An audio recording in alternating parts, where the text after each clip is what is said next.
Let's get back to reality. That is the IRS scandal. New emails reveal that Lois Lerner contacted the Justice Department, wanted to have somebody else contact the Justice Department about criminally prosecuting conservative groups who wanted tax-exempt status. With an email like this, how can Eric Holder refuse a criminal investigation?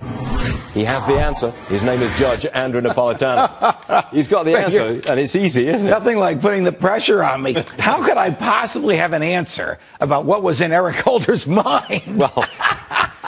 Well, how can he resist? I mean, look, I've got the email. It's right here. I'm holding it in my sweaty little hands. He can resist because he has the discretion under the law about whether or not to appoint a special prosecutor. So there's no way to force him to do so. Stated differently, no group could go to a judge and say to the judge, order the Attorney General to appoint a special prosecutor. The judge would dismiss that application. But how does this look politically? Oh, politically it looks terrible, but apparently the administration doesn't care how it looks politically. Look at the lies that they perpetrated on us just to get the president reelected. If you like your health insurance, you can keep it. If you like your doctor, you can keep it. Benghazi was the result of a 15-minute video made by a probationer in Southern California. The government is not reading your emails. The government is not listening to your phone calls. How many more lies do they have to tell? All of which worked. He clobbered Mitt Romney. They skewed the election. Yes. They cheated. In my opinion, I think that's worthy of calling a cheat. Yes. Now look, if Mrs. Lerner's goal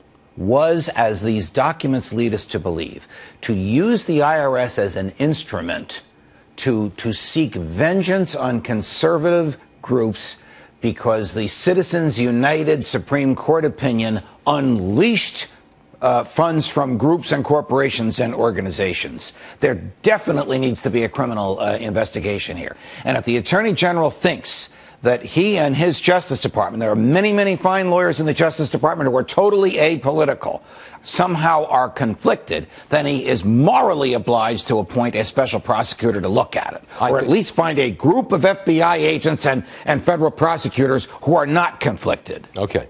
I think Congress should haul up the Attorney General and ask him, why aren't you criminally investigating? And he'll say, you don't want to go there, buddy. Remember when he said that last week to Congressman Gohmert? I mean, they can't get the first base with the Attorney General. Is there a way around them, though? I read somewhere that if Holder just keeps, pushing this off, there's a way around Eric Holder. Under the old statute, do you know who appointed the original Watergate prosecutor? A panel of 3 judges. That statute has expired. It doesn't exist any longer. And it was replaced with a statute that the Republicans supported, which allows just the Attorney General to decide. I got another one for you. All right. You're not off the hook yet.